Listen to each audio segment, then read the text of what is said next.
Gold ફ્લેક સિગારેટના બોક્સમાં 5 પડીકામાં 9.4 ગ્રામ MD drugs જપ્ત. Delivery કરે તે પહેલા ઉમરા પોલીસે ધરપકડ કરી. સુરત શહેરમાં ડ્રગ્સનો વેપાર રોકવા માટે પોલીસ સતર્ક છે અને આજ ઝુંબેશ અંતર્ગત ઉમરા પોલીસે એક મોટી સફળતા હાંસલ કરી છે. ઉમરા પોલીસ સ્ટેશનથી માત્ર 1 કિલોમીટરના અંતરે આવેલ કેબલ સ્ટેટ બ્રિજ નીચેથી એક ડ્રગ પેડલરની ધરપકડ કરવામાં આવી છે. આરોપી પોલીસને જોઈ ભાગવાનો પ્રયાસમાં હતો, જેથી પોલીસને શંકા ગઈ. તેની પાસે મળી આવેલા ગોલ્ડ ફ્લેક્સ સિગારેટના બોક્સમાં 5 પાઉચમાં 9.4 ગ્રામ એમડી ડ્રગ્સ જપ્ત કરાયું છે.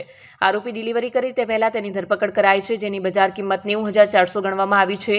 પોલીસ પેટ્રોલિંગ દરમિયાન કેબલ બ્રિજના પિલર નંબર 6 અને 7 વચ્ચે એક વ્યક્તિ શંકાસ્પદ હાલતમાં ઊભો હતો. પોલીસને જોઈને તે ભાગવાનો પ્રયાસ કરતા પોલીસે તેનો પીછો કરી તેને ઝડપી પાડ્યો હતો. પૂછપરછ દરમિયાન તેણે પોતાનું નામ હનુમાન ઉર્ફે હની નારાયણ દાસ, ઉંમર વર્ષ 21, રહે શ્રીરામ સોસાયટી, માસમા ગામ, તાલુકો ઓલપાડ, જિલ્લો સુરત જણાવ્યું હતું. પોલીસે આરોપી પાસેથી ડ્રગ્સ ઉપરાંત 2 મોબાઈલ ફોન અને 3,000 રોકડા પણ જપ્ત કર્યા છે. કુલ 96,403ના મુદ્દામાલ સાથે આરોપીને પકડી પાડવામાં આવ્યો છે અને કાયદેસરની કાર્યવાહી હાથ ધરવામાં આવી છે.